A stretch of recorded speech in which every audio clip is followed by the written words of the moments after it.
নমস্কার, শুভ সকালের আরেকটি নতুন সকাল নিয়ে আমি পিঙ্কি ত্রিপুরা থেকে ছোট্ট একটি রাজ্যে থাকি।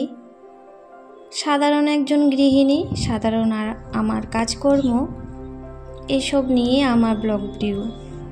তোমরা দূর দূরান্ত থেকে যে সকল বন্ধুরা আমার ভিডিওটি আজকে প্রথম দেখছো, তোমাদের রইল প্রাণ ভরা ভালোবাসা।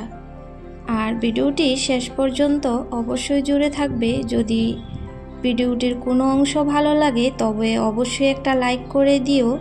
তোমাদের ছোট ছোট ভালোবাসা আমাকে আরও উৎসাহিত করবে নতুন নতুন ভিডিও করার জন্য। সকালে সমস্ত কাজ শেষ করে স্নান করে চলে এসেছি ঠাকুরঘরে। আর এখানে দেখো, এই যে হনুমানজি হাজির হয়ে গেল। আর জানলার মধ্যে গ্রিল না থাকলে ঘরের মধ্যে যে কত ঢুকতো। আর কিছুই ছিল না, একটা পলিথিন নিয়ে চলে গেছে।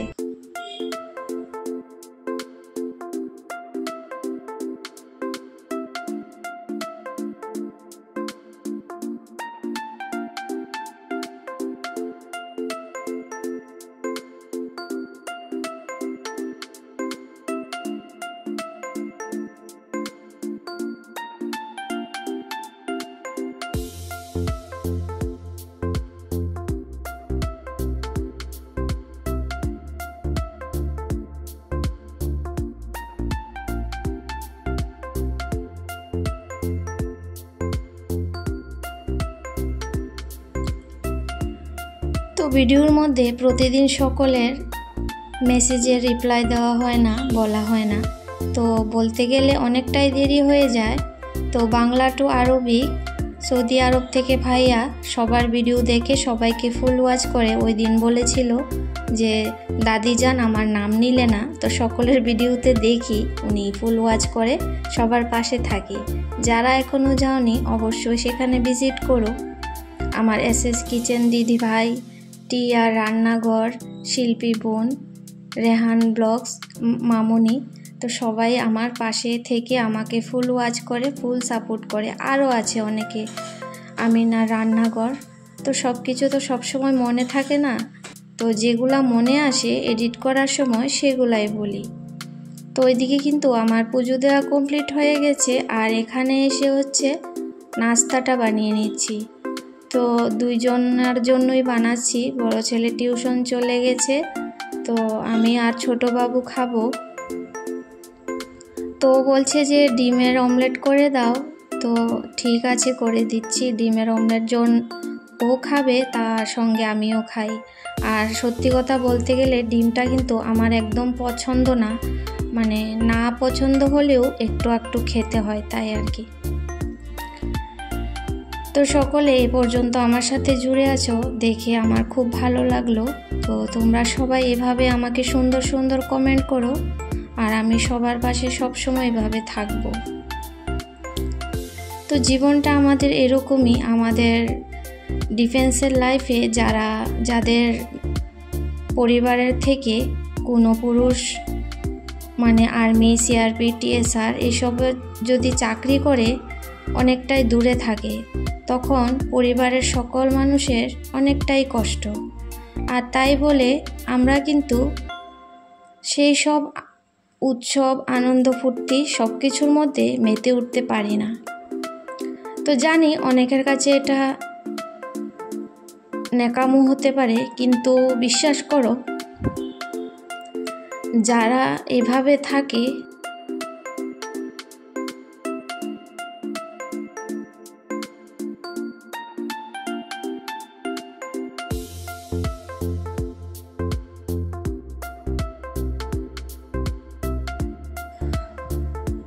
তো আমি ভয়েসটা দিতে পারছিলাম না, বারবার ইমোশনাল হয়ে যাচ্ছি এই মুহূর্তটার মধ্যে।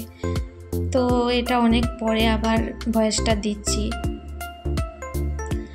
তো একটা সৈনিকের জীবন যতটা কষ্টকর না, সেরকম কষ্ট কিন্তু একটা পরিবারের, একটা সৈনিকের স্ত্রীর। তো আমরা অনেকটাই সময় দূরে থাকি, কিন্তু দূরে থাকার পরও যেই টানটা সেটা কিন্তু কোনোদিনও কম হয় না। আর তার মধ্যে সকলের তার মধ্যে সকলের যে এই পর্যন্ত মানে ষষ্ঠীর সব ভিডিও দেখছিলাম, তো সত্যি আমি ইমোশনাল হয়ে পড়ছিলাম বারবার।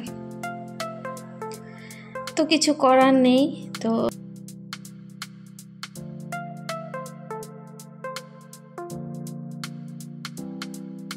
তো যাই হোক, আজকে রান্নাটা করছি হচ্ছে, রান্না আমার হয়েও গেছে, কখন হয়ে গেল কি বলছি আমি বুঝতেই পারছি না নিজে। তো ওইদিকে আমার চিকেনটা হয়ে গেছে, তার আগে ডালটা করে নিয়েছিলাম, মুগের ডাল। আজকে মসুরির ডালটা বাড়ন্ত ছিল, সেই জন্য মুগের ডাল করেছি। আর চিকেনের সাথে মুগের ডাল খাওয়াটা মানে বেশি একটা ঠিক হয় না আর কি। যেরকম চিকেনটা একটু গরম থাকে, মুগের ডালটাও কিন্তু একটু ভিটামিন বেশি থাকে বলে গ্যাস হওয়ার সম্ভাবনা থাকে। তো কি করার, আমার ছোটো বাবু তো ডাল ছাড়া খাবে না, ডাল আর ওকে মাংস দিলেই হয়।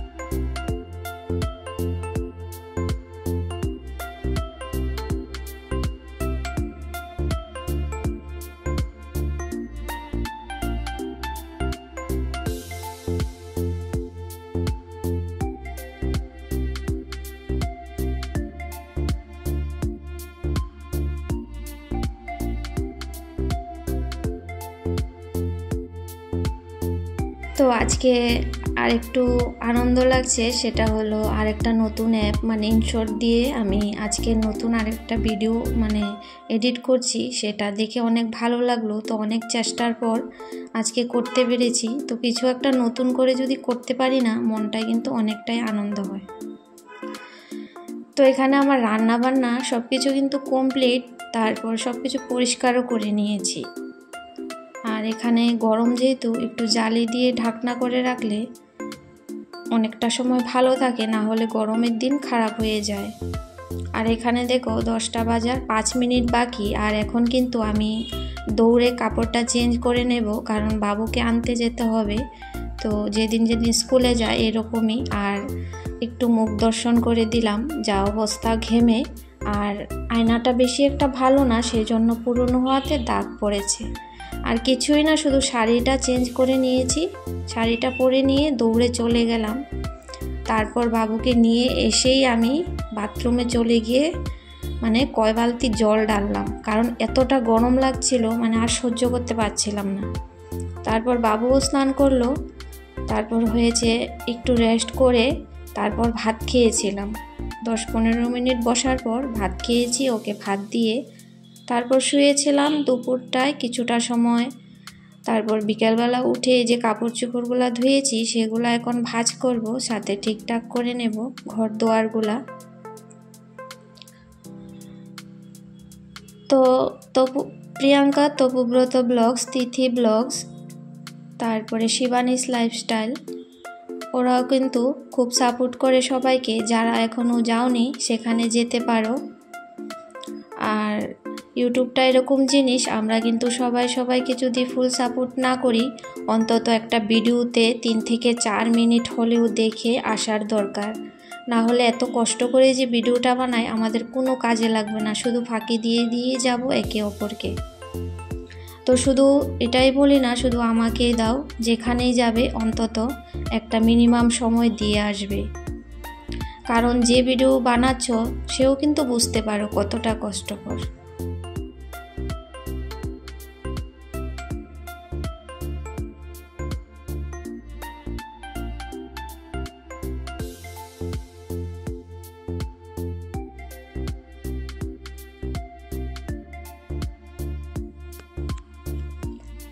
বাংলাদেশি মম রোমা, তো ওই দিদিভাই বলেছ যে দিদিভাই তুমি কি করে শাড়ি পরে যে কাজ করো, তোমাকে আমি দেখছিলাম।